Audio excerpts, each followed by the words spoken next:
Boa noite! Estamos iniciando mais um programa Direito em Pauta, a nossa edição número 101. E hoje tratando novamente de um tema delicado e necessário.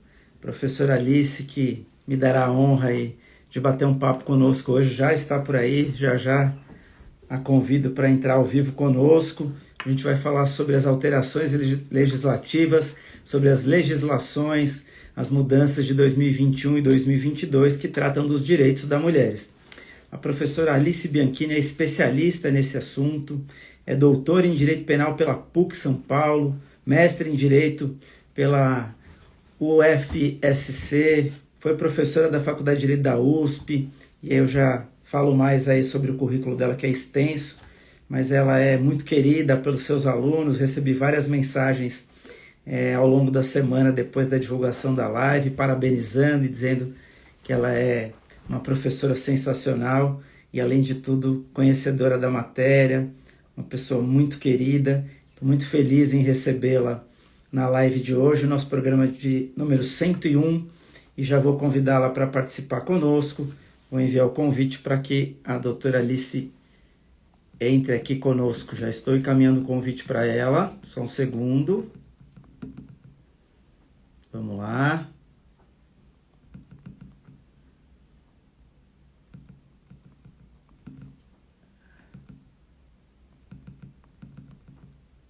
Tá indo já, só um minuto. Boa noite, Carlos. Boa noite, Giovanni, Fernanda, doutora Silvia, que já participou aqui conosco. E a todos os outros que já entraram aqui conosco. Doutora Alice Bianchini já está por aqui. Opa, olá, tudo Tudo bem? bem? Boa noite, muito bem-vinda. Obrigada. É uma alegria imensa recebê-la na nossa edição 101 do Direito em Pauta, hoje tratando Então, dos direitos parabéns. das mulheres. Poxa vida, 101 vezes que o programa foi ao ar. Quanta coisa importante, com certeza, Constantino, que já esteve aí no seu programa. Que legal, fico muito feliz de estar aqui com vocês. A alegria e satisfação é toda minha. Eu iniciei dizendo que a professora Alice é doutora em Direito Penal pela PUC, mestre em Direito pela UFSC, foi professora da Faculdade de Direito da USP, é vice-presidenta da Associação Brasileira de Mulheres de Carreiras Jurídicas, coordenadora da pós-graduação de Direito das Mulheres do meucurso.com.br, autora de vários livros e artigos publicados em periódicos nacionais e estrangeiros, Crime contra as Mulheres, Lei Maria da Penha, Feminismos, em coautoria com a Silvia Pimentel, integrante do grupo de pesquisa Direito, Discriminação de Gênero e Igualdade, vinculado à PUC São Paulo, conselheira do Notório Saber do CNDM, ministra cursos de capacitação para profissionais do direito sobre práticas da Lei Maria da Penha, perspectiva de gênero e violência contra mulheres. Além de tudo isso, é uma pessoa que tem muito conhecimento no assunto que a gente vai tratar hoje. Estou muito feliz em recebê-la. Boa noite, bem-vinda. Vamos bater um papo descontraído e trazer luz para esse assunto, principalmente diante, cada vez que eu faço os programas tratando da defesa das mulheres, do direito das mulheres, sempre a gente tem assuntos ao longo da semana, ao longo do mês, desagradáveis, absurdos. A gente teve essa semana aquela coisa horrenda do médico, se é que a gente pode chamar de médico, do estupro na hora do parto, um momento tão sublime da mulher, e tantas outras coisas ao longo, né, do ano, dos anos que vem acontecendo no Brasil, e trazer luz para essa questão do direito das mulheres.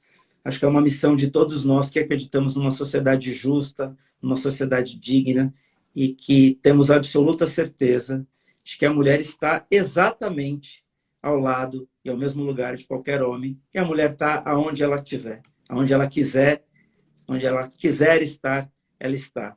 É por isso que a gente faz o programa. Os assuntos são delicados, mas essa é a ideia, é trazer luz, trazer conhecimento, e eu tenho certeza que a gente vai fazer isso com muito brilhantismo da sua parte. Mas é isso mesmo, muito bom. Vamos lá. Por que o direito? O direito sempre foi uma paixão, né? E eu comecei a estudar o direito antes da Constituição de 88, portanto, já estou há bastante tempo aqui na estrada. E exatamente quando vem a Constituição de 88, doutor Constantino, que aí aparece o artigo 5º dizendo homens e mulheres são iguais em direitos e obrigações, foi quando eu me inspirei para começar a estudar essa questão dos direitos das mulheres, o que eu venho estudando, portanto, desde quando eu estava ainda na graduação, né? E desde antes da Constituição, e a partir da Constituição, então, eu comecei a estudar com mais forte, né? Mas o direito sempre foi uma paixão, realmente. E a questão de virar professora, e uma professora de destaque, uma professora reconhecida por todos os alunos, reconhecida no meio jurídico, também era já um desejo ou vem ao longo da história? Não, esse eu digo que a minha profissão começou com 7 anos de idade, quando eu adorava brincar exatamente de ser professora, que eu diga meus irmãos e meus primos e os vizinhos, porque eu já colocava todo mundo para estudar comigo, com caderno, com quadro negro, desde os 7 anos de idade que eu gostava de ser professora. E é interessante que porque eu dizia que eu queria ser professora, e um advogado, amigo do meu pai, disse, mas se você fizer direito, você pode lecionar no curso de Direito. Aí eu disse, poxa, mas eu posso lecionar? Aí eu consegui juntar, então, essas duas coisas e eu me formei, não no semestre seguinte, mas no outro eu já comecei a lecionar a partir do momento que estava formada. Então, realmente são duas paixões, o Direito e o Magistério. E no país que a gente vive, com uma sociedade tão patriarcal, tão machista, quais são os desafios de falar, de defender o direito da mulher, de defender as mulheres? São muitos desafios para falar disso. Tem espaço para falar. Hoje tem mais espaço. Esse espaço aumentou. Esse lugar de fala aumentou. Ou ainda sofre muito, mesmo quem fala com tanta propriedade, como a senhora faz, ainda tem muita discriminação, sofre ainda com isso ou não mais?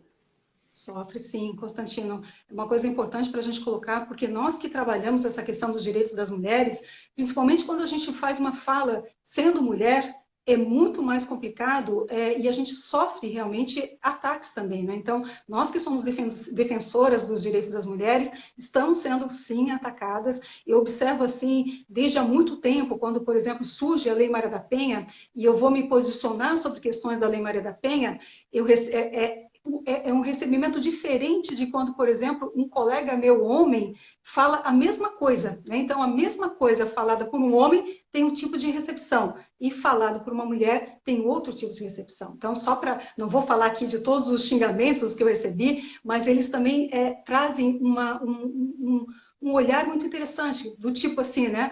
Você não tem mais coisa para fazer do que ir lá naquele tanque de roupa, cheio de roupa suja para lavar, você não tem outra coisa para fazer. Então, realmente, assim, é muito difícil, né? Eu diria que é muito difícil, nós que estamos trabalhando com esse tema já há bastante tempo. Eu tenho trabalhado também, Constantino, ajudando mulheres advogadas, né, que atuam na defesa de outras mulheres, porque as mulheres estão adoecendo até, né, com essa dificuldade que a gente tem de trabalhar esse tema. E a gente já teve momentos da nossa vida em que isso foi mais fácil, momentos que realmente foram mais difíceis, e eu diria que o momento agora, atual, é o momento que, de um lado, a gente vê um despertar maior da sociedade em relação a isso, né? Mas veja, precisou filmar aquilo que a gente vinha dizendo há tanto tempo que acontecia, né? Então, a partir do momento que efetivamente a sociedade digamos assim, trazido sem dúvida nenhuma para a sociedade o que está acontecendo, é que a gente começa a ter uma maior sensibilização em relação a esse tema. Mas, por outro lado, é importante a gente colocar que sempre quando a gente avança nos direitos, a gente percebe também que há aquela necessidade de garantir o que a gente tem para evitar os retrocessos. Então, eu diria assim, simplificando muito do que a gente poderia falar sobre esse tema, eu diria que a gente está numa fase exatamente de evitar retrocesso. Então, a gente até termina a semana mais aliviada quando a gente consegue, né, não retroceder tanto, porque realmente está bem difícil essa questão dos direitos das mulheres. A gente vive hoje um momento de ódio na nossa sociedade, um momento de polarização. A polarização política reverte na sociedade, as pessoas se matando em razão de defesa de um candidato ou de outro. E aí não estou fazendo juízo político, mas é o que está acontecendo. eu defendo A, eu defendo B, eu defendo o azul, eu defendo o vermelho, da estrela, da foice, pouco importa, da arma. E aí eu acabo matando uma outra pessoa em razão disso, agredindo uma outra pessoa disso. Quem deveria se posicionar não se posiciona. Os candidatos fazem vista grossa. Quando é contra o outro, eu uso para mim. Quando é o meu que faz, eu esqueço. É um momento triste da nossa sociedade. Mas me parece, até de encontro com o que a senhora falou, me parece que está se dando mais luz para as questões relativas não só à discriminação com relação à mulher, à agressão contra as mulheres, ao feminicídio, às questões raciais também. Isso realmente está acontecendo mais porque a gente vive num momento de ódio da sociedade, ou está acontecendo mais porque a sociedade vai amadurecendo, nós vamos amadurecendo e reconhecendo mais e falando mais e tendo mais espaços para discutir. E tem muita gente que trabalha exatamente isso, né? Os avanços que a gente está tendo, tanto na questão das mulheres, quanto a questão dos negros, quanto a questão dos homossexuais, quer dizer, todos esses avanços, eles sempre são trazidos também como uma reação, né? Então, a gente vai encontrar uma reação frente a isso. Agora, falando dos direitos das mulheres, a gente observa e podemos festejar muitos avanços legislativos, né, que é o nosso tema aqui da nossa live, mas, por outro lado, Constantino, a gente observa também que, apesar de estar na lei, está difícil de sair do papel. Então, quando a gente analisa os avanços que a gente tem legislativo, mas, por outro lado, as pesquisas que a gente tem de opinião pública e também, infelizmente, muitas decisões, tanto de juízes quanto de tribunais, a gente observa que a gente não caminhou como a gente deveria ter caminhado. A legislação não está conseguindo, ou melhor, a sociedade talvez não esteja conseguindo acompanhar a legislação. Então, a gente tem uma questão cultural muito forte, né? Eu diria assim, quando a gente pensa, você fez esse comentário muito importante, a questão da cultura paternalista, a questão da cultura patriarcal, a questão da cultura machista. E a gente observa os números no Brasil, e olhando então agora processos judiciais, então a gente vai direto nos processos judiciais, em que a gente tem uma mulher como vítima de feminicídio ou de tentativa de feminicídio, então estou fazendo um recorte bem importante, né? Vítima de feminicídio ou tentativa de feminicídio, e a gente vai olhar a dinâmica dos fatos para ver o que tem, o que mostra esse processo judicial, e a gente vai encontrar pesquisas, Constantino, em São Paulo, no Rio de Janeiro, em Brasília, em Minas Gerais e outros estados, e a gente observa uma coisa muito triste. Em primeiro lugar, na dinâmica desses fatos, aparece a ideia de que o sujeito matou a mulher ou a ex-mulher porque ele não se conformava com o fim do relacionamento. Então, observe, né? Matou porque não se conforma com o fim do relacionamento. E, em segundo lugar, aparece nessa dinâmica dos fatos de mortes de mulheres, vai aparecer matou por ciúmes.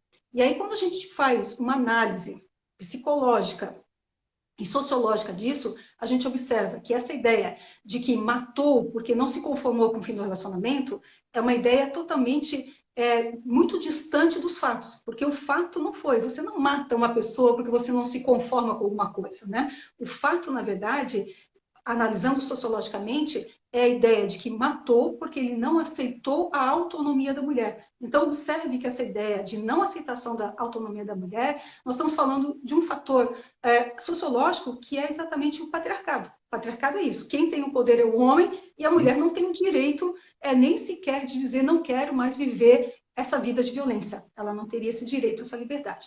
Aí, quando a gente vai para o segundo motivo, que eu mencionei, que se fala de ciúmes, também o ciúme não retrata a realidade do que aconteceu naquele processo. Porque o que aconteceu naquele processo foi o sentimento de posse.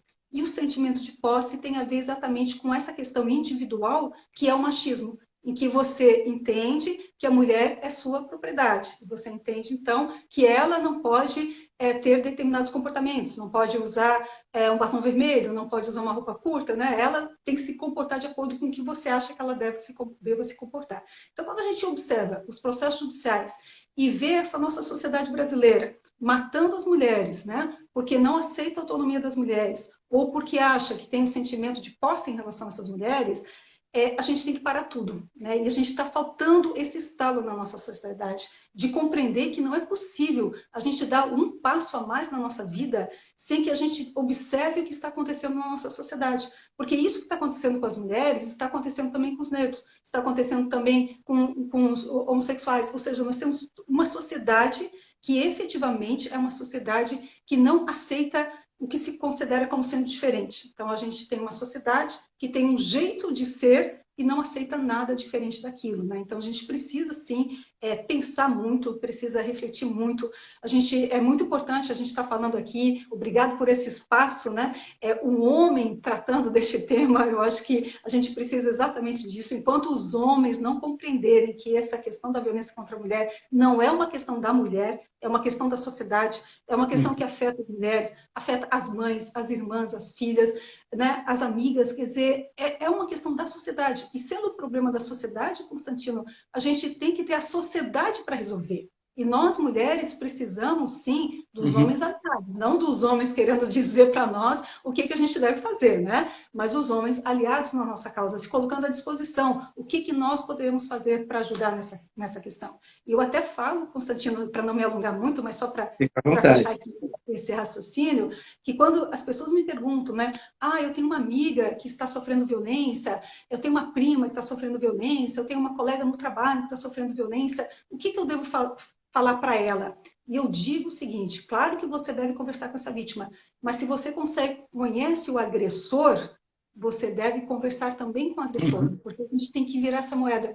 Nós estamos muito pensando só na questão da mulher, né? O que fazer? O que essa mulher deve fazer? Mas a gente não fala o que esse homem deve fazer. A gente cobra por que uma mulher fica numa relação violenta, mas a gente não cobra por que um homem fica praticando essa violência contra a mulher. Então, a gente tem que tirar um pouco o foco da mulher. É claro que a gente tem que pensar na mulher, na prevenção, nas políticas públicas e tudo mais. Mas na sociedade, a gente tem que colocar agora um foco um pouquinho mais nos homens, para compreender o que está passando na cabeça dos homens para que eles fiquem agredindo diariamente, é o que mais acontece, uma mulher.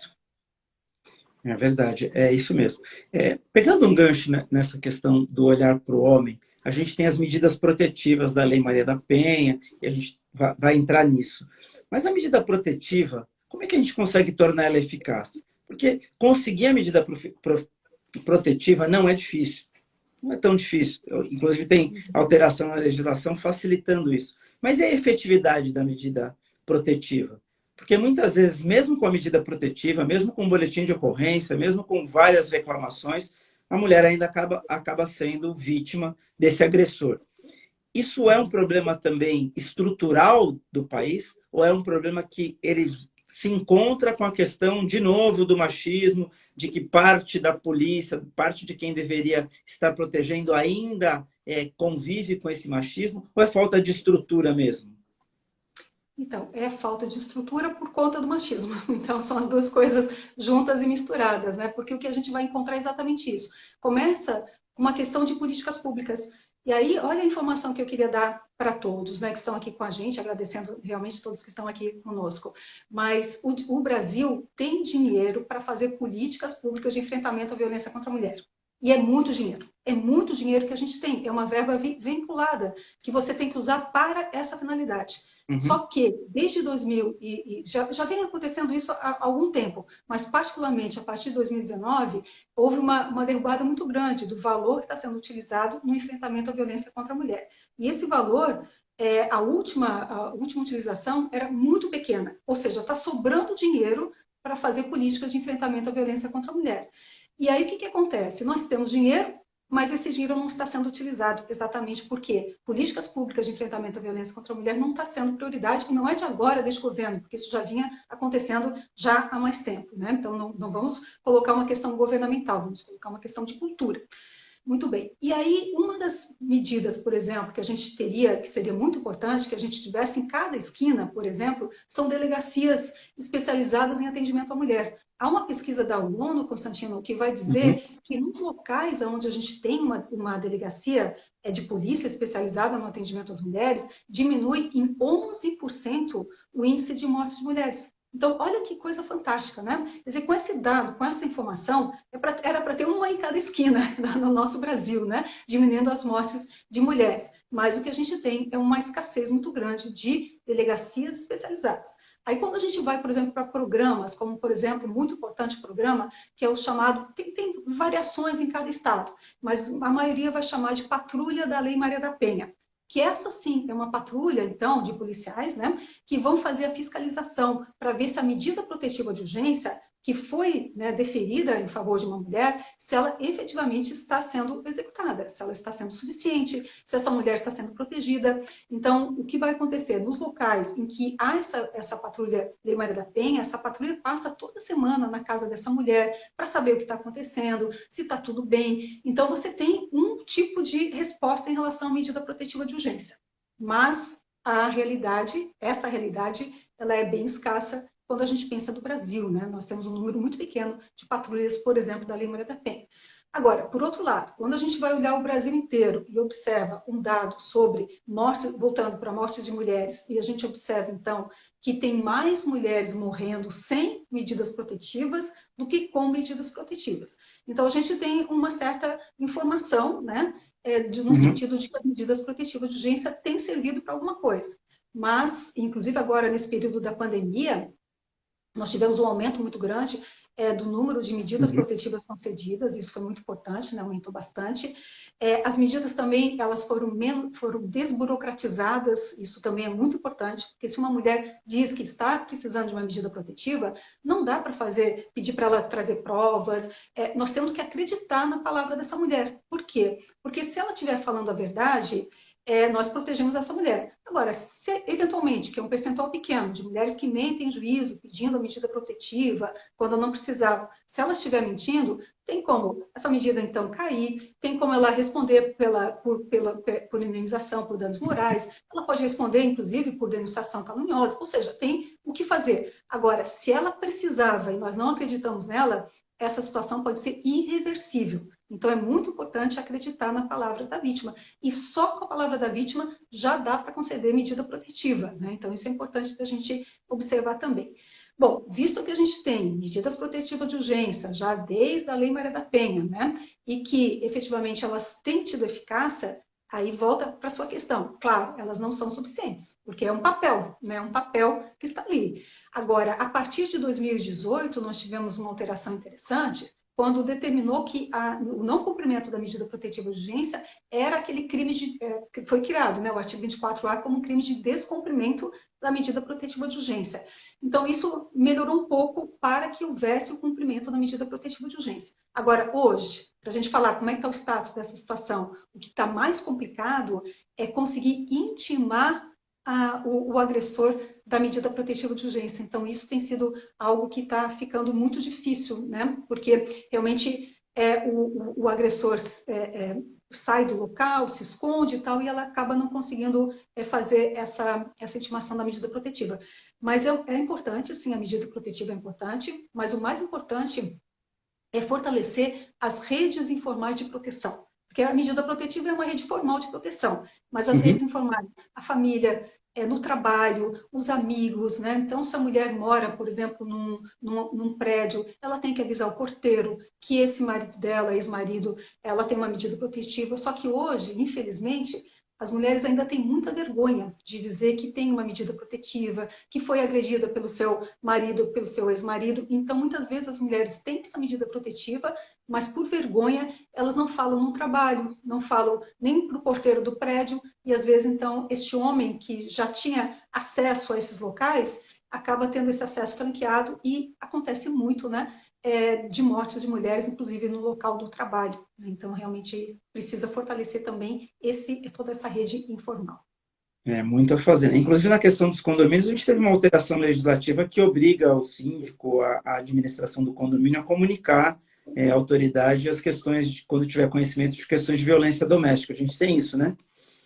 Tem no estado de São Paulo, é uma lei estadual, em alguns outros estados também tem, e a ideia agora, já faz algum tempo, né, que seria a ideia de transformar numa lei federal, né, uma lei que valesse para todo o Brasil. E a gente até brinca, né, agora em briga de marido e mulher tem que chamar o síndico, né, falando lá do Tim Maia, lembrando da música do Tim Maia, porque essa é uma ideia interessante, porque de fato, se está acontecendo uma violência dentro do condomínio e as pessoas têm conhecimento disso, tem que haver essa informação, né? Mais recentemente, aí só para a gente dar uma guinadinha e falar da violência contra a criança e adolescente, nós tivemos essa lei nova, que é chamada de Henri Borel, né?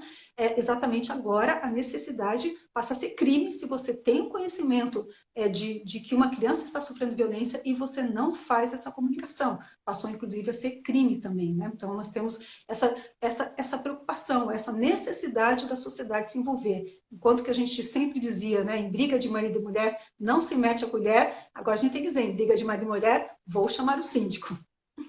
E é importante, né, trazer isso para a sociedade. Senão, se a gente não consegue culturalmente, tem que ser impositivo mesmo, né? Não dá para fechar os... Como num condomínio, por exemplo, em que tem agressão que todo mundo sabe, ela apanha do marido, mas ninguém faz nada, né? E hoje passa a ser impositivo isso para a gestão do condomínio.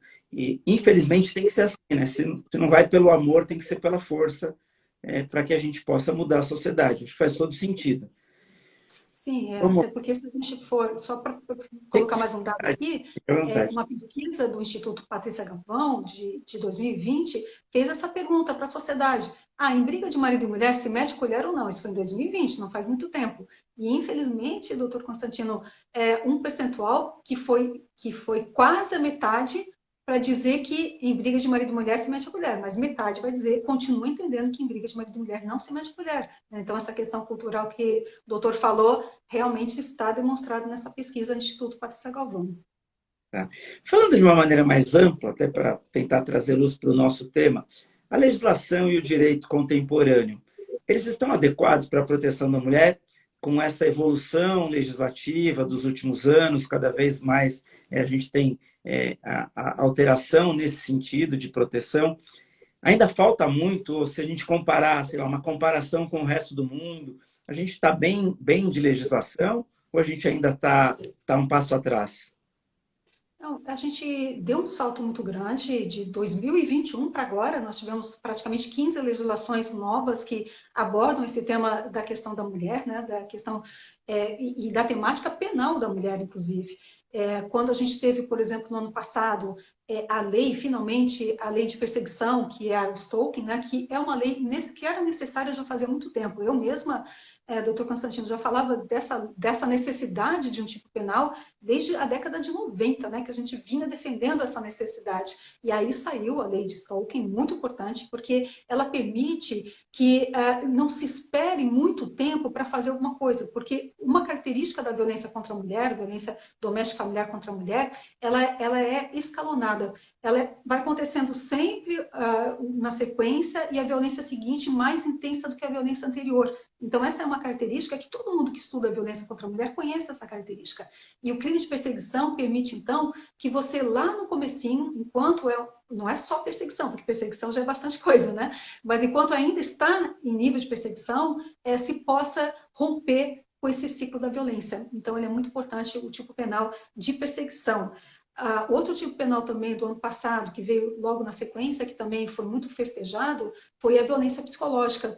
Porque o que acontecia? A violência psicológica estava lá na Lei Maria da Penha, né, no artigo 7º da Lei Maria da Penha, falava o que caracteriza a violência psicológica, mas nós não tínhamos o tipo penal de violência psicológica. Uhum. Então, quando uma mulher ia, por exemplo, numa delegacia de polícia e dizia, está acontecendo isso que está aqui escrito na Lei Maria da Penha, muitos delegados, não todos, mas uma quantidade muito grande de delegados e delegadas, diziam, não posso fazer nada porque violência psicológica não é crime, então não posso fazer nada. E era um equívoco, porque, na verdade, para que as medidas protetivas de urgência sejam deferidas, não é requisito que exista um crime, é requisito que exista uma violência. Mas nem toda violência, como acontecia com a violência psicológica, a gente tem um correspondente criminal.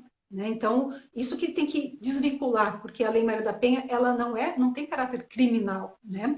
E ela não tem caráter criminal e menos ainda as medidas protetivas de urgência. Então, pode acontecer uma situação que, mesmo que não seja crime, haja a possibilidade de uma medida protetiva de urgência. Então, uma coisa não está vinculada com a outra. Mas, infelizmente, não era esse entendimento que as mulheres recebiam nas delegacias, principalmente porque a gente tem poucas delegacias especializadas no atendimento à violência contra a mulher, com capacitação para isso. Então, muitos delegados e delegadas, infelizmente, não tinham essa capacitação e mandavam essa mulher para casa, quando, na verdade, era o momento exatamente de fazer cessar a violência. Então, a violência psicológica foi muito importante. E o ano passado também, para a gente fazer uma relação aqui, né, das legislações mais importantes, tem uma que eu acho que é fundamental, que foi a criação, já existia, mas foi estabelecido agora em lei, um formulário chamado Formulário Nacional de Avaliação de Risco. E olha como ele é interessante, porque ele vai fazer perguntas baseado no que mais acontece na vida de mulheres que sofrem violência, né? E quando ele faz as perguntas, e você pode aplicar na advocacia, você pode aplicar no Ministério Público, você pode aplicar na assistência social, esse formulário tem que fazer uma capacitação, e você pode aplicar esse formulário. E aí, quando esse formulário faz as perguntas, não faz uma pergunta do tipo, você sofre violência psicológica? Não, não faz essa pergunta. Mas faz perguntas que encaminham para a existência da violência psicológica, no caso da vítima, responder afirmativamente, né? Então, por exemplo, algo que a gente nem passa pela nossa cabeça, que é uma violência psicológica, que está no questionário, é a seguinte pergunta: o seu agressor pratica violência contra o seu animal de estimação? Olha isso, doutor Constantino, animal de estimação, né? Então é interessante, porque ele, na medida em que ele pratica violência contra o animal de estimação da vítima, ele está trazendo duas mensagens para essa vítima. Uma mensagem é de que agora é contra o animal de estimação, mas o próximo pode ser você, né? E a outra é uma violência psicológica mesmo, né? Eu tenho meus cachorros aqui, não consigo imaginar uma pessoa fazendo uma crueldade contra meus animais e já fico até sensibilizada só de pensar nisso, né? Então a gente é uma violência mesmo. Então você tem uma série de perguntas e esse formulário ele traz duas coisas que eu acho fundamentais. Porque a violência contra a mulher, ela é muito naturalizada, né? Nós temos essa ideia de que às vezes a gente não percebe aquilo como violência. O homem está sendo ríspido com a sua mulher. Em briga de marido e mulher. Veja, a própria fala briga não é uma briga de marido e mulher, na verdade é uma violência de um homem contra uma mulher, né? E a gente chama de briga de casal quando não é briga. Então a gente naturaliza muito a violência contra a mulher. E o formulário, então, ele permite que o aplicador do formulário, seja o advogado, advogada, o promotor, promotora, defensor, defensora, assistente social, nós que somos operadores jurídicos, consigamos perceber a violência que essa mulher está sofrendo, sem naturalizar essa violência. Então, esse é um lado. O outro lado que eu considero muito interessante é quando a própria vítima. É muito comum, e eu já trabalhei durante muito tempo na minha carreira com vítimas e parentes de vítimas, né? E era muito interessante como as vítimas sobreviventes, ou no caso que a vítima não sobrevivia, os parentes diziam exatamente isso. Nunca que eu imaginei que ele fosse capaz disso e não imaginava que eu estava sofrendo esse risco todo de violência, né?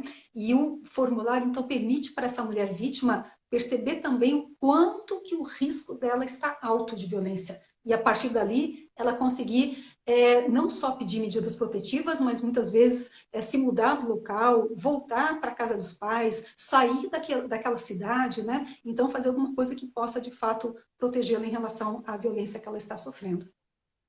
Como é que a gente tem acesso ao formulário? Passou uma pergunta nesse sentido.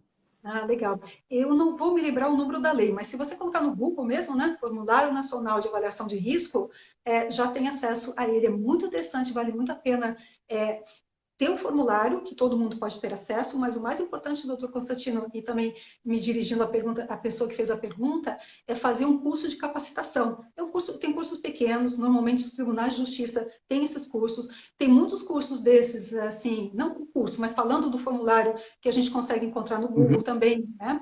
E vale a pena, porque eu acho que é muito importante. Porque daí também junta, e só para me lembrei de um outro também importante para a gente falar, não é uma legislação, mas é um protocolo para julgamento com perspectiva de gênero, que foi elaborado pelo Conselho Nacional de Justiça, né? Esse formulário, esse protocolo, também a gente precisa, ainda que seja dirigido para o sistema de justiça, todos nós que trabalhamos, né, somos operadores do direito, vale muito a pena também dar uma olhadinha nesse protocolo, julgamento com perspectiva de gênero, para mostrar que existem especificidades. Eu sempre digo, a violência contra a mulher, ela não é mais grave do que a violência contra o homem, mas ela é totalmente diferente. Eu mesma, no meu livro, que o doutor mencionou, Lei Maria da Penha, eu trago 37 especificidades da violência contra a mulher que você não encontra nos outros tipos de violência. Então, não é que ela seja mais grave, mais importante, ela é diferente. E sendo diferente, a gente tem que ter uma técnica diferente para a gente fazer esse enfrentamento à violência. Perfeito. A coisa é tão recente que a lei que criminalizou a violência psicológica é de julho, né? A gente tem um ano de lei, é de julho de 2021, né? E a gente teve também a lei da violência política em 2021, né? Isso, essa foi uma outra importantíssima, demorou muito, o Brasil demorou muito. Praticamente todos os países da América Latina já tinham legislações específicas falando da violência política, e a gente veio, então, né, com uma alteração do nosso Código Eleitoral, trazendo, então, o tipo penal de violência política de gênero, e a lei, que é mais importante colocar, é porque ela veio, a lei que trouxe esse tipo penal, ela também fala de muito da prevenção em relação à violência política de gênero. Então, a gente tem que pensar que é um tipo de violência que, claro que é importante a gente ter um tipo penal. Eu acho importante, eu não sou punitivista, eu sou exatamente da linha da intervenção mínima, mas trabalhei, doutor Constantino, na minha tese de doutorado, quando eu me doutorei pela PUC de São Paulo, há 22 anos atrás. Às vezes eu fico pensando, tem alguma coisa errada nas datas, porque já tem 22 anos que eu fiz o meu doutorado, né? Puxa vida, esse tempo passa muito rápido. Mas na época, então, eu trabalhava exatamente o que precisaria ter uma conduta para que a gente diga, essa daqui merece vir para o âmbito do direito penal. Essa não deve vir para o âmbito do direito penal. Então, quando a gente trabalha o direito, a questão do minimalismo penal, da intervenção mínima do direito penal, o que a gente defende é que o direito penal ele é importante, sim, mas ele não é a salvação para todos os males. Nós temos que pensar sempre na política criminal de prevenção. Mas ele é importante, só que ele tem que ser contido. Então, só situações muito específicas devem vir para o direito penal. As outras devem ficar fora do direito penal. Então, como eu fiz, né, o meu doutorado exatamente fazendo essas balizas, o que deve entrar para o direito penal, o que não deve, e eu sou minimalista, né, então eu entendo que realmente deve ser muito contido o que deve ir para o direito penal, eu sempre tenho uma crítica muito grande, uma análise muito forte quando eu vejo uma nova criminalização. Mas essa, no caso da violência política contra as mulheres, realmente ela é necessária, ela é adequada e é proporcional, que são os critérios que a gente tem que analisar para que algo entre no âmbito do direito penal, né?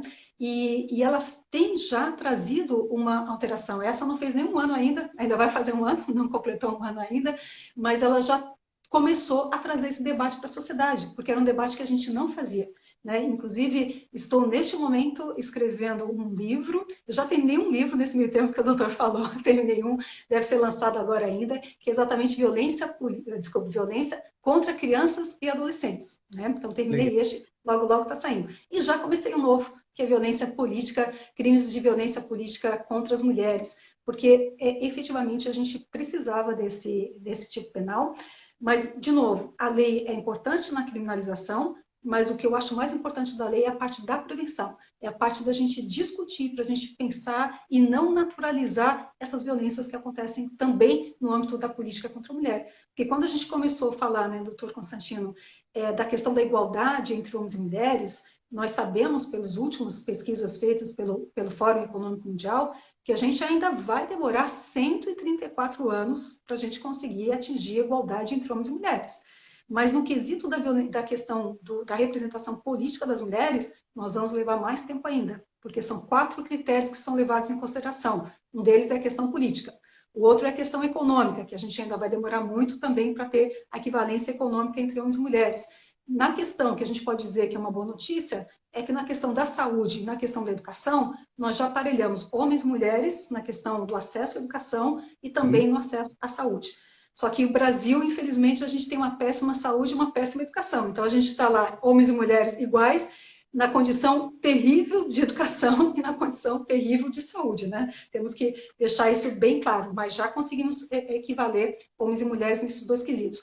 Mas no quesito representação política, no quesito referente à questão econômica, vai demorar mais de 134 anos ainda para a gente conseguir atingir a igualdade.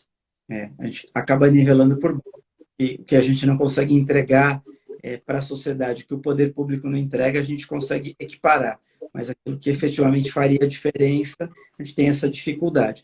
Pegando um gancho na questão das leis, da questão da ótica penal, muito se fala, a sociedade fala demais da impunidade. Então, tudo decorre da impunidade.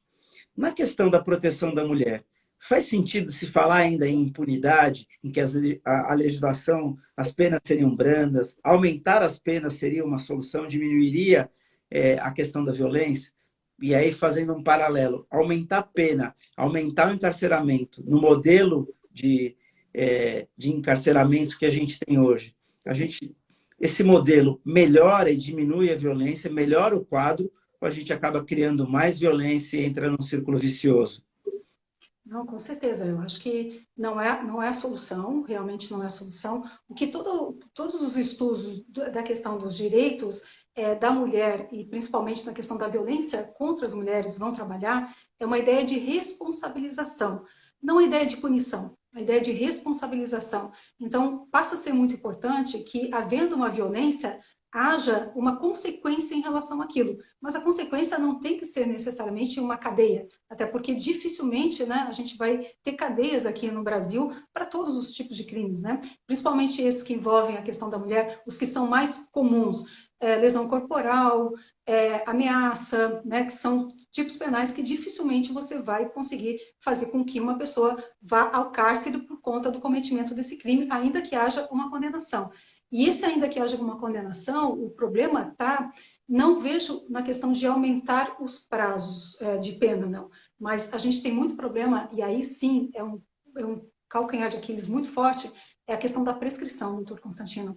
A gente tem estudos de alguns tribunais de justiça que vão mostrar que cerca de 90% de todos os processos que envolvem violência contra a mulher prescrevem. E aí a prescrição, infelizmente, dá uma mensagem para o agressor de que está tudo bem, não aconteceu nada. E isso é muito ruim, porque inclusive ele recebe, já temos pesquisas sobre isso, recebe com a ideia de que, tá vendo? Ela quis me prejudicar e não deu em nada. Ele não percebe que, na verdade, houve uma prescrição. Tanto é assim que aqui no estado de São Paulo, eu, na verdade, neste momento estou em Santa Catarina, mas como eu sou paulistana de coração, de que já estou há bastante tempo em São Paulo, falo em São Paulo, né? Mas em São Paulo, o que está acontecendo? Muitos juízes e juízas, quando vão ter que declarar a prescrição de um processo, porque não tem o que fazer, uma juíza não pode deixar de decretar uma prescrição se nada aconteceu, né? Então fazem uma coisa que eu acho muito interessante, que seria bom que fosse também feito em nível nacional. Chamam essa mulher que sofreu a violência e explicam para ela, né, que infelizmente o processo prescreveu, mas perguntando para ela se ela precisa ainda das medidas protetivas, ou seja, as medidas protetivas, ainda que seja declarada a prescrição, que é uma absolvição imprópria, que a gente chama, né, absolvição imprópria, pode continuar a medida protetiva. E às vezes a juíza pergunta, e essas são suficientes? Você precisa de mais medidas protetivas? Faz essa pergunta para a mulher. E em relação ao agressor, chama também o agressor para dizer, olha, houve aqui no seu processo a prescrição, mas a prescrição, e aí fala, né, explica o que é prescrição, mas não significa que você foi absolvido. E vou manter, caso o juiz entenda isso, claro, né, vou manter as medidas protetivas aqui. E uma das medidas protetivas que normalmente ela é mantida, que eu acho muito importante, é aquela medida protetiva de encaminhamento do agressor para grupos de reflexão. Então, mantenha essa questão, porque nós vamos encontrar, infelizmente, eu diria que na maior parte do Brasil, a decretação da prescrição e some todas as medidas protetivas, como se efetivamente uma coisa tivesse vinculação com a outra. E, novamente, né, não tem vinculação. O processo criminal, aliás, para você ter uma medida protetiva, pedir uma medida protetiva, nem é necessário que exista um processo criminal, né? Nem sequer um boletim de ocorrência. Ela não é vinculada. Então, é muito importante essa ação que nós vamos encontrar em relação a alguns juízes e juízas. Então, eu diria, para responder o seu questionamento, o cárcere não é a solução, realmente, nesse aspecto, eu tenho muito consciência disso, mas a gente tem que dar uma responsabilização para o autor do fato. Tem que haver uma responsabilização. E essa responsabilização, ela pode vir através do direito penal, como deve vir, então eu acho que não deve tirar o direito penal dessas situações, mas ela deve vir acompanhada, como, por exemplo, essa questão dos grupos de reflexão, que a gente vai ter a partir de 2020 no Brasil, foi uma alteração da Lei Maria da Penha recente, portanto, né, os grupos de reflexão, eles já existiam antes, desde antes da própria Lei Maria da Penha, mas não estavam na lei, e aí havia uma discussão se poderia ou não poderia, e isso estava muito discutido. Com a lei, então, fica resolvido isso, pode, então, fazer esse encaminhamento, e o resultado, e isso que eu acho muito legal, dos locais que efetivamente fazem aposta, né, nesses grupos de reflexão, a gente tem resultados muito positivos. A probabilidade de reincidência no crime é de cerca de 4%. Né? Então, realmente resolve, né? Tanto em relação à violência contra aquela mulher que já foi vítima, como também pensar que isso vai resolver para que outras mulheres também não sejam vítimas dessa mesma situação. Então, funciona, vale a pena trabalhar essa questão dos grupos de reflexão. Mas observe, então, vou dar agora um dado. Apesar da importância disso, e a gente ter pesquisa mostrando quanto que isso resolve o problema em relação àquele homem, à família, em relação à mulher, nós não temos no Brasil inteiro nem sequer 400 centros de reflexão. Olha o tamanho do Brasil, nós temos 5 mil e tantos municípios, né? A gente tem 330, alguma coisa parecida com isso, de centros de reflexões distribuídos no Brasil inteiro. Então, de novo, temos dinheiro para ter mais centros de reflexão, porque é uma política de enfrentamento à violência contra a mulher, uma política pública. Poderíamos ter mais centros de reflexão, mas não temos. E aí volta para a questão que a gente está toda hora trabalhando, né? A questão da cultura. Então, falta levar a sério essa questão da violência contra a mulher. Né? O Brasil, a gente sempre fala isso, doutor Constantino, eu acho importante a gente ressaltar, é o 5º país que mais mata mulheres, e quando a gente fala do 5º país, é importante a gente entender que esse dado é um dado objetivo em cima de análises de cadáveres de mulher, porque não são dos processos que chegam até o sistema de justiça. Esse dado é tirado do Ministério da Saúde.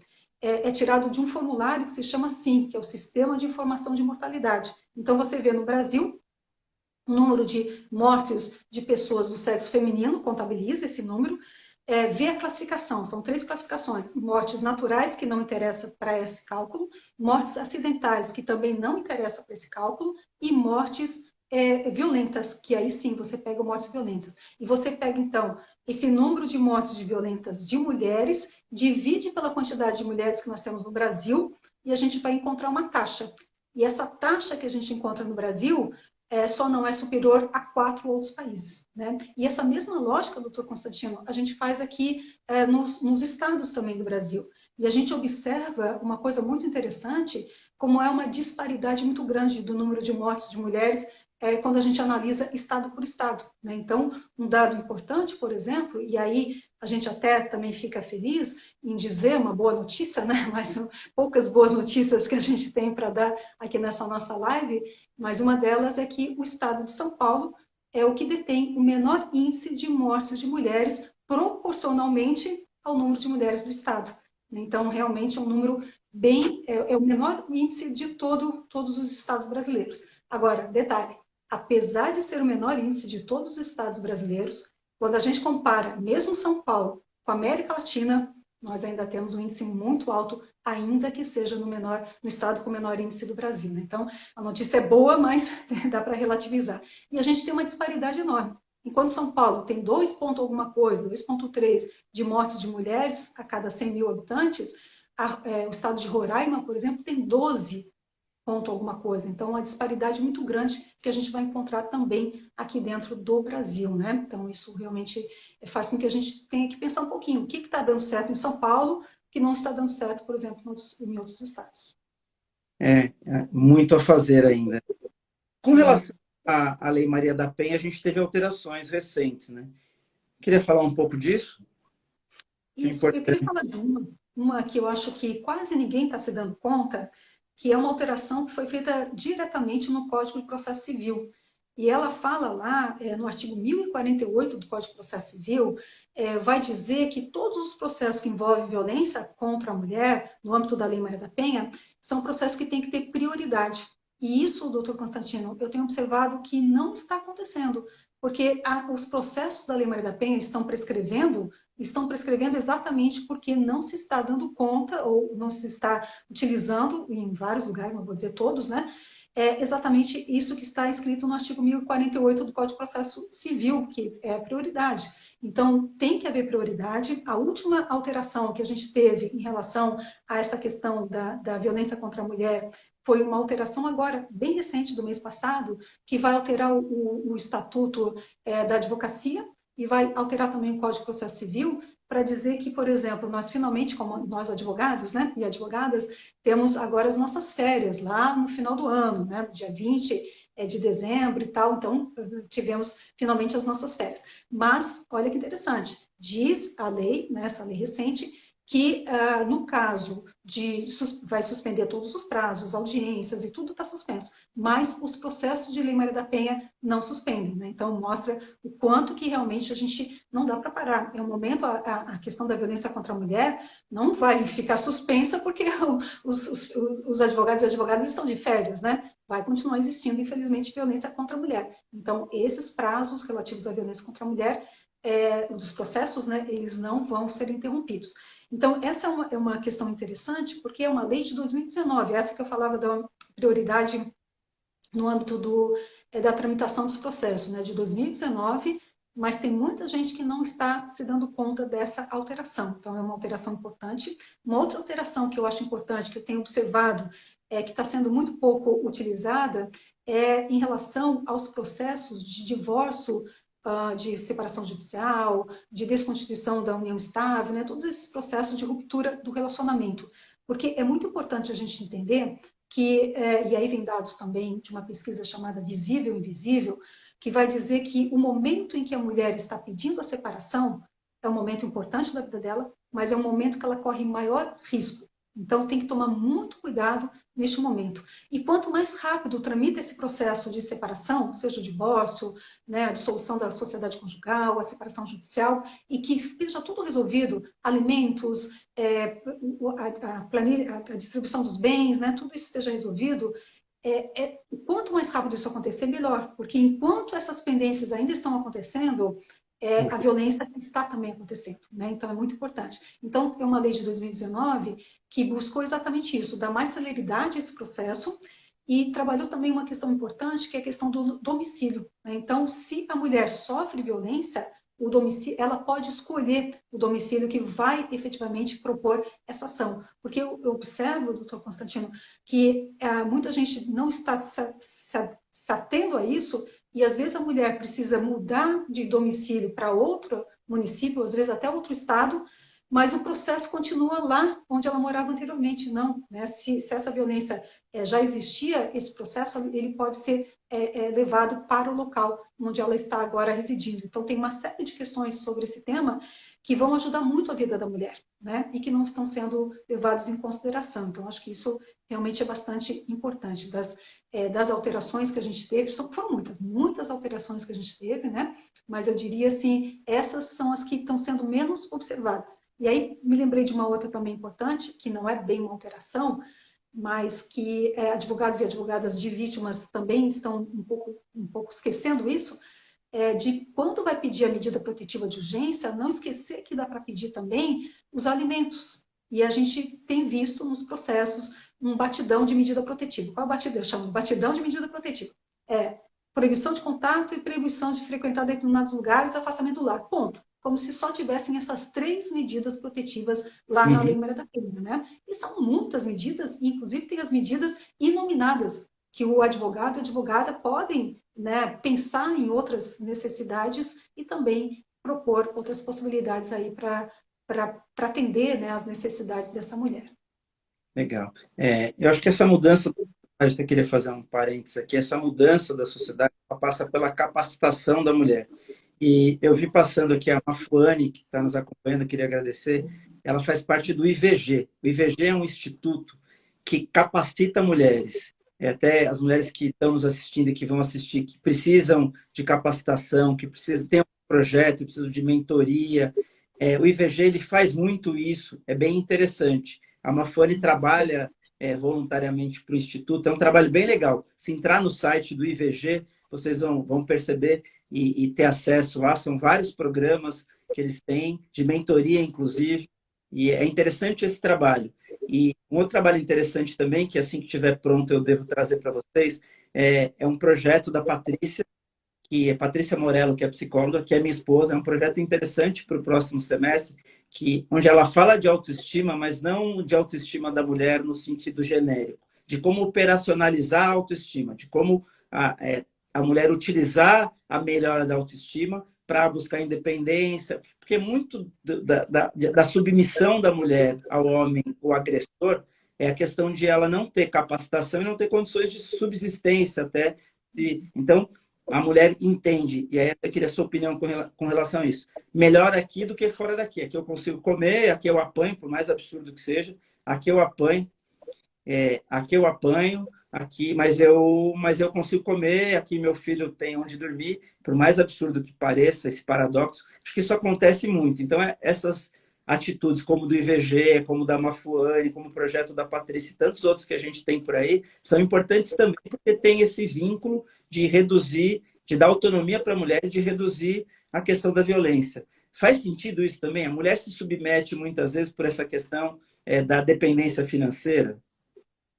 Olha, eu primeiro parabenizo a Mafuane e também Patrícia por esses projetos, com certeza são projetos muito importantes e eles vão dialogar com a fala das próprias mulheres, doutor Constantino, porque quando a gente vê pesquisas, a gente vê muita pesquisa da sociedade sobre determinados fatos, mas e dentro da criminologia existe, alguns vão entender que é separado, outros vão entender que está dentro da criminologia, mas existe uma vertente chamada vitimologia, e a vitimologia vai tentar estudar a vítima, vai tentar ouvir a vítima, vai tentar entender a vítima.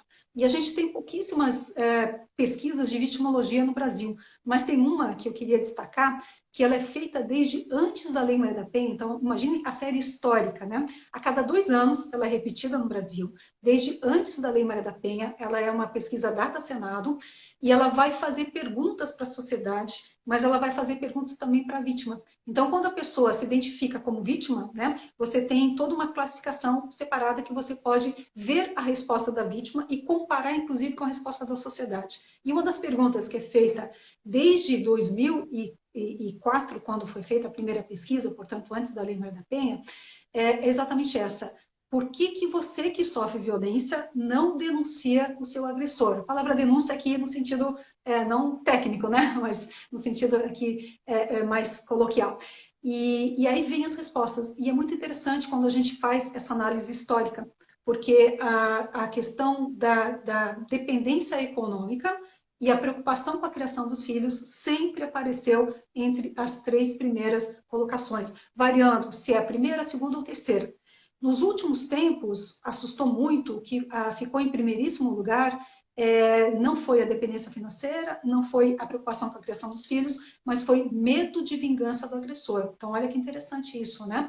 O medo de vingança do agressor ficou em primeiro lugar durante o período. Agora, nessa última pesquisa que foi feita no ano passado, vai mostrar de novo a questão da preocupação com a criação dos filhos e a preocupação com a questão financeira. Mas se a gente junta e pensar que a preocupação com a criação dos filhos é uma questão financeira e a preocupação financeira é financeiro, a gente vai encontrar em todo o histórico de violência contra a mulher, nessa pesquisa, que a primeira se deu em 2004 e ela é repetida a cada 2 anos, como eu mesma referi, a gente vai encontrar a questão econômica como sendo um empecilho muito importante para não permitir que as mulheres consigam sair dessa situação de violência, né? E aí vem essa questão importante quando a gente fala do termo empoderamento das mulheres. Então, esse termo ele é muito mal visto por alguns, né? Empoderamento das mulheres, parece que a gente está dizendo que as mulheres querem mandar no mundo. Não. Empoderar é uma nomenclatura que é trabalhada na sociologia, que vai dizer exatamente da questão de você dar autonomia para a pessoa para que ela possa gerir o seu próprio destino. É só isso. É só colocar nas mãos da pessoa a capacidade, a possibilidade dela gerir o seu próprio destino. Então, isso o tal do empoderamento feminino que tanto se fala aí, né? Mas dentro dessa perspectiva, esses 2 projetos que o doutor mencionou são extremamente importantes, porque o que a gente observa é exatamente isso, né? Precisamos, sim, dar essa autonomia financeira para as mulheres, né?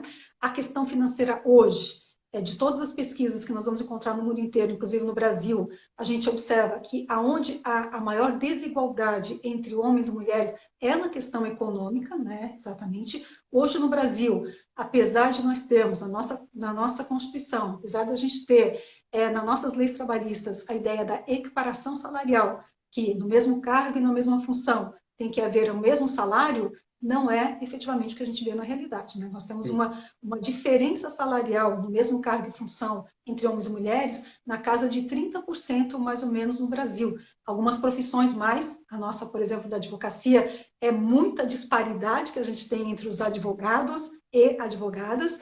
Nós temos pouquíssimas profissões que as mulheres recebem mais do que os homens, é raro isso, né? Em alguns setores isso já está acontecendo, mas na maioria realmente dá uma média de 30% ainda o salário menor, e que considerando ainda uma questão que a gente tem que colocar, que é a questão do tempo de trabalho da mulher, por conta de imposições culturais, entendendo que a mulher é que deve ser responsável pela casa, pelos filhos, pela sogra, pelo papagaio, né? Por tudo mais. Ainda tem mais isso, né? Nós não conseguimos, às vezes, dar aquela mesma jornada de trabalho igual aos homens, e, portanto, também temos essa redução por conta da redução da jornada de trabalho.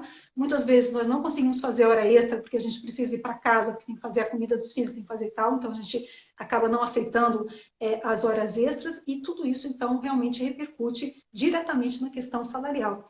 E a gente tem a Lei Maria da Penha, por exemplo, com uma medida que é chamada assistencial muito interessante, que é a possibilidade de uma mulher que sofre violência e precisa ir para outro local, ela possa pedir, então, a suspensão do seu contrato de trabalho, né, se ela for empregada. Se ela é funcionária pública, ela pode pedir a transferência para um outro local. Então, a Lei Maria da Penha prevê isso. Mas foi muito interessante porque durante muito tempo não se sabia o que fazer com essa suspensão do contrato de trabalho. Porque suspende o contrato de trabalho, ok, mas ela continua recebendo salário? Não recebe? Quem vai pagar este salário, né? Até que chegou então no STJ, e o ministro Rogério Schietti foi o relator dessa decisão, para entender que deve fazer o que acontece com o auxílio-doença deveria acontecer também nessa questão do afastamento do trabalho. 15 dias é pago pelo empregador e os demais é pago pelo INSS, né? Então, houve essa possibilidade, eu achei bem interessante.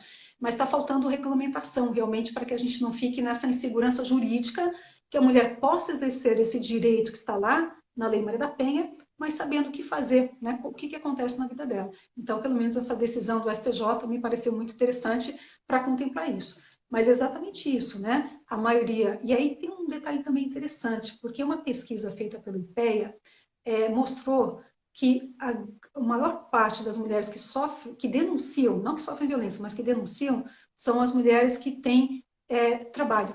As que não têm trabalho raramente denunciam, exatamente por conta dessa dependência econômica, né? Porque se você já não tem trabalho e vai denunciar, o que vai acontecer depois? Então, a parcela maior de mulheres que vai denunciar são as mulheres que estão com emprego, né? Então, isso empodera realmente as mulheres, muito importante. Parabéns aí pelos projetos. Fico aqui aguardando novidades sobre eles, com certeza serei uma entusiasta em relação, inclusive, a este que está em andamento também. Legal. Com relação ao empoderamento, né, da sua fala, quem dera as mulheres se assumirem a direção do mundo, né? E não vai nenhuma hipocrisia nisso. Realmente, acho que o mundo veio cuidado em todos os aspectos pelos homens até tão pouco tempo, e acho que a gente não fez um bom trabalho, né? Senão a gente não estaria aqui discutindo tudo que eu discuto nas lives. Violência doméstica, violência contra a mulher, racismo, discriminação. E se pegar o histórico das 100 lives anteriores, a gente fala muito disso. Porque você está repetindo, você já falou de discriminação, já falou de violência racial, por que fala de novo? Porque são assuntos que exigem que se fale mais do que eu ficar aqui discutindo, sei lá, tese contratual. Não que a gente não fale disso, o programa é aberto a tudo, mas o objetivo do programa é tentar fazer alguma mudança na sociedade e falar desses temas repetidamente com pessoas diferentes, com pessoas com capacidade, com conhecimento, como a aula que a gente teve hoje. Saí muito mais conhecedor do que eu entrei na live. Eu acho que é importante, esse é o objetivo do programa. A gente já até extrapolou o nosso tempo, que eu havia me comprometido. Sinal de que estava muito bom. Tem alguma coisa que a gente falou das mudanças? Teve lei Mariana Ferrer, teve muita coisa. Quer falar de alguma coisa? O tempo é todo seu, o programa é seu, eu sou só um mero mediador aqui. Tem alguma coisa para a gente falar ainda, para completar? Fica à vontade, aí a gente finaliza também para não extrapolar demais o tempo. Não, só fazer uma menção, como o doutor mencionou, que são duas leis que estão muito próximas, né? Essa da Mariana Ferrer, eu acho importantíssimo. O nome Mariana Ferrer, inclusive, está dentro da própria ementa da lei, que a Lei Maria da Penha, por exemplo, nós que demos esse apelido à lei, mas a Mariana Ferrer já é diferente, porque o próprio nome está na própria lei, né? E a lei também que trata do abuso de autoridade, porque também fez uma alteração, né, o artigo 15A da Lei de Abuso de Autoridade, para trabalhar também essa mesma ideia da lei Mariana Ferrer, né? Ou seja, é muito importante hoje, nós estamos discutindo, principalmente a partir desse protocolo para julgamento com perspectiva de gênero, tem que discutir exatamente a forma como as vítimas são tratadas dentro do processo, né? E muitas vezes essa vítima, que já é vítima de violência doméstica, vai para um processo judicial e ela acaba sendo revitimizada. Então, essa violência institucional, que a gente começou a falar mais, com mais frequência, a partir do caso Mariana Ferrer, eu acho que é muito importante, sim, que a gente leve adiante, né? Tivemos também uma decisão importantíssima do ano passado, do Supremo, quando declarou a ilegítima tese da legítima defesa da honra, foi um avanço também muito grande. Estamos com um projeto de lei, inclusive para colocar isso dentro do nosso Código Penal, do nosso Código de Processo Penal, então também eu acho que seria um avanço. Mas, enfim, muitos avanços acontecendo, mas eu só vou me permitir discordar de uma coisa aí do doutor. Eu acho que o mundo tem que ser trabalhado com homens e mulheres ao lado um do outro, né? Para que a gente possa realmente ter essa pluralidade, pessoas brancas, negras e indígenas, de todas as classes sociais, né? Homens, mulheres, homossexuais, quer dizer, todo mundo, eu acho que é uma pluralidade e cada um com as suas experiências, com a sua vivência, com a sua possibilidade de contribuição para que a gente possa realmente fazer um Brasil da forma como ele é formado, né? Ou seja, nós somos tão plurais e como que a gente não tem uma representação plural também, né? Eu falo muito isso, a participação da mulher na política, primeiro eu acho que é um direito nosso e está sendo negado esse direito nosso. E segundo, é uma forma também da gente colocar temas que por mais boa vontade que possam ter os homens, ninguém sente a dor do outro por mais que você faça um esforço, né? Então é muito importante isso. A gente só percebe quando a gente tem isso na nossa pele. Então a gente tem, por exemplo, vou falar bem rapidinho que eu sei que o nosso tempo acabou, mas a lei de concurso público, doutor Constantino, ela está já tramitando há um tempão, né, dentro do Congresso Nacional, e a discussão é saber se nessa lei do concurso público, que se chama a lei do concursando, da concursanda, né, se as questões relativas às mulheres estavam contempladas. E eu tive a oportunidade de analisar essa lei, depois de ter passado por muita gente, e a gente observa que a mulher gestante, por exemplo, estava contemplada na lei de concurso público. A mulher parturiente também, mas esqueceram da mulher que está amamentando. Se essa mulher está amamentando e está lá no dia do concurso público, o que ela vai fazer? Vai deixar o filho em casa sem amamentação? Vai botar o leite para o filho? O que vai fazer, né? Então, agora a gente teve uma alteração, inclusive, do projeto de lei para contemplar uma sala específica para a mulher poder amamentar. Porque não é só ela amamentar, existe uma questão bem biológica mesmo, que é o leite que vai sair do seio dela. Então, imagine se ela não amamentar no horário que ela deveria amamentar, como é que ela vai fazer uma prova? Olha que eu estou falando uma coisa aqui, mas para a gente concretizar bem, que é uma coisa de que existe a diferença entre homens e mulheres, claro que existe, mas essas diferenças não podem ser convertidas em desigualdades. E a mulher amamenta, a gente tem que falar isso, a mulher menstrua, a gente tem que falar isso, e a gente tem que saber que essas diferenças, de novo, não podem ser convertidas em desigualdades, mas a gente não pode fazer de conta que elas não existam. A gente tem que fazer com que elas não prejudiquem as mulheres e nem também causem nenhum tipo de benefício às mulheres, porque também nenhuma coisa nem a outra pode acontecer. Mas essa lei do registro público, ela é importante para mostrar como a gente precisa, né, com o olhar da mulher para entender os problemas e as vivências das mulheres.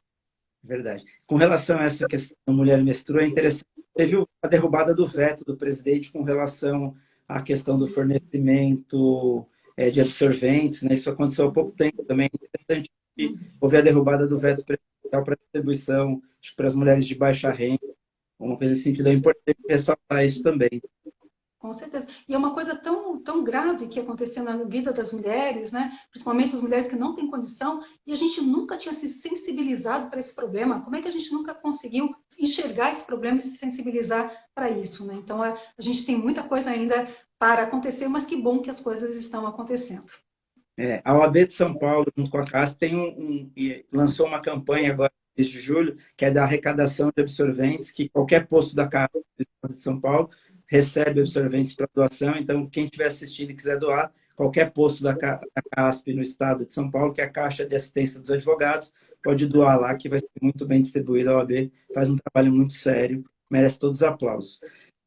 Queria corrigir a minha fala, obviamente, para dizer que eu tentei dar um exemplo de extrapolar, a correção foi perfeita. É óbvio que a gente está lado a lado, é óbvio que a gente precisa, sim, e aí eu corrijo a minha fala para dizer que a mulher tem que estar empoderada junto com o homem, junto com os homossexuais, junto com o negro, junto com qualquer um, para que a gente possa realmente fazer um país melhor, uma sociedade melhor. Só corrigindo a minha fala para que isso fique claro, para que não pareça que eu quero. E a gente cria a discriminação ao contrário, né? Porque a gente faz muito isso aqui, né? Vai corrigir o rumo, ao invés de ir para o meio, a gente vai direto para o outro lado. E isso é ruim. Queria lhe agradecer imensamente, dizer que eu fico muito feliz de ser brasileiro. Eu falo isso várias vezes. Quem assiste as minhas lives sabe disso, mas eu falo quando realmente eu sinto. Queria dizer que é muito, muito gratificante ser brasileiro e ter uma brasileira com tanto conhecimento, com tanto para entregar, que faz tanto pela defesa das mulheres, que faz de maneira tão brilhante, que entrega para os alunos e para as alunas, tantos que passaram aí lhe elogiando. Queria realmente lhe dar os parabéns. Parabéns por essa entrega. Apesar de no início ter dito que sempre foi uma vontade, que brincava lá de ser professora desde criança, que o direito sempre foi uma paixão, eu acho que essa entrega que é feita ao longo de tanto tempo, buscando capacitação, né, tipo, doutorado, mestrado, tantos livros, livros prontos para sair, eu acho que isso torna o Brasil melhor. Quem dera a gente possa ter mais Alices no mundo, mais Alices no Brasil. E eu queria tomar liberdade de uma maneira bastante singela, de verdade, mas de coração, de fazer uma homenagem nessa live. Eu sempre procuro homenagear alguém na live, e eu queria fazer uma homenagem em memória nessa live. E aí eu queria homenagear um grande jurista que passou por nós, uma pessoa que eu tive o prazer de conhecer, um excelente juiz, uma pessoa diferenciada, o nosso querido Luiz Flávio Gomes. Nossa, essa homenagem muito merecida, né? Que é uma pessoa de um coração enorme, que sempre pensou muito no Brasil, que estava fazendo um trabalho lindo, sempre fez um trabalho muito bonito de democratização do ensino, que sempre vai ser o nosso mestre, o nosso maior professor, né? Professor Dr. Constantino. Realmente obrigada por essa homenagem, fico muito feliz. É uma dor grande ainda, com certeza, ainda a gente demora muito, né, para conseguir assimilar tudo isso, mas que bom que a gente teve Luiz Flávio na nossa vida, pelo menos a gente teve essa alegria de tê-lo na nossa vida, e isso foi muito importante para a nossa existência, né? E para quem não sabe, a doutora Alice foi, sempre será e é esposa do Luiz Flávio Gomes. Então, essa homenagem também é para a doutora. Peço desculpas até, não sei se era o momento adequado, mas senti vontade de fazer a homenagem e acho que ela é justa. Então, me perdoe aí se não era o momento adequado, mas ela foi feita de coração. Eu acho que a gente lembrar das pessoas que a gente admira é sempre importante, né? É sempre uma forma da gente dar uma razão para o mundo, né? A gente acaba, né? Porque ele já não está mais aqui com a gente, mas tudo que ele fez foi tão importante que fez sentido ele ter vivido com a gente, ter estado com a gente. Então, eu fico muito feliz com essa lembrança, com essa homenagem que me emociona bastante sempre. Eu acho que nunca vou deixar de me emocionar, mas digo que ele nos inspirou muito né? Nos inspirou muito, nos ensinou muito, e ele tem realmente uma legião de fãs, e nós dois, então, somos também, Eu sou um deles, exatamente, somos também fã do professor Luiz Flávio, que vai estar sempre com a gente no nosso coração, né? Com certeza. com certeza. Muito obrigado, boa noite. Continue nessa trilha e nesse caminho que só traz melhora para o mundo, melhora para o mundo das mulheres, da defesa das mulheres, melhora para a sociedade. Muito obrigado de coração. Agradeço a todos que nos acompanharam. Semana que vem tem mais Direito em Pauta. E é isso, gente. Obrigado, gratidão. Então, se terminar, doutor Constantino, é uma coisa que eu aprendi com o professor Luiz Flávio, que daí eu acho que é legal da gente compartilhar, né? Tá? E esse estudo que eu faço da Lei Maria da Penha tem tudo a ver com um conselho que ele me deu uma vez, que ele disse assim, Alice, você está estudando muita coisa e tal, tudo muito importante, mas eu queria te dar um conselho. Se eu vou para o conselho do Luiz Flávio, parei tudo para escutar, né? E assim, pegue um desses temas que você está estudando e vá fundo nesse tema, né? Mas assim, aprenda tudo, estude tudo sobre isso. E foi exatamente o que eu fiz, doutor Constantino, deu muito certo, fico aqui, repasso esse conselho dele para todos que estão aqui nos assistindo, porque quando a gente pega um assunto, né, e a gente começa a estudar aquilo, aquilo vai apaixonando cada vez mais e a gente consegue efetivamente fazer um trabalho melhor a partir do momento do conhecimento, né? Então, fica aqui também só registrando nessa passagem do professor Luiz Flávio, esse conselho que ele me deu, que eu acatei e tem dado bom resultado. É isso, gente. Fique em paz, fique bem. Muito obrigado. Obrigados a todos que nos acompanharam, a todas que nos acompanharam. Semana que vem tem mais. Se cuidem, fiquem com Deus. Tudo de bom para vocês. A gente finaliza por aqui, já extrapolamos o nosso horário. É isso. Acho que a palavra sempre no final desse programa tem que ser gratidão. Eu, às vezes uso outras, mas gratidão. Gratidão por vocês que me dão a oportunidade, que aceitam o meu convite, sei do seu tempo, sei da sua agenda, e abrir um espaço para falar comigo só me traz alegria e gratidão. E gratidão para todos que passam por aqui, advogados, não advogados, Carol que está aí, que não é advogada, mas sempre prestigia, tanta gente que passou. Em nome da Carol, eu agradeço a todos que passaram pela live. É isso, vamos finalizar. Senão eu fico falando, se deixar, eu fico falando até amanhã. É isso. Muito obrigado, gente. Gratidão, se cuidem. Semana que vem tem mais. Tchau, obrigada, doutor. Eu Tchau. que agradeço. Tchau.